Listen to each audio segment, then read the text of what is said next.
normally happens is for planning purposes, it normally takes time before even we convene that vetting committee, because it requires like 15 to 20 people to be there, elders from villages, the chiefs, all the security departments, whether it is NIS, whether it is DMI, whether it is DCI, there are a lot of bureaucracies involved. And normally it takes 3 or to 6 months for one to acquire ID card in areas where we have where we had vetting areas, especially in Northeastern.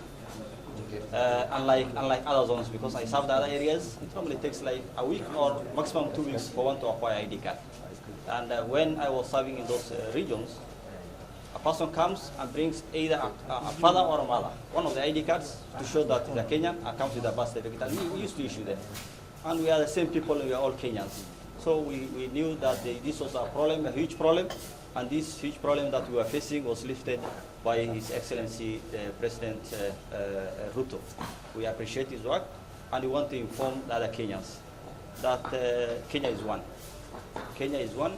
If there was people who are trying to, suppress the other part of the country, and now that the president understood and, is trying to solve that matter and want to unite the whole country, they should not be, see this as a problem.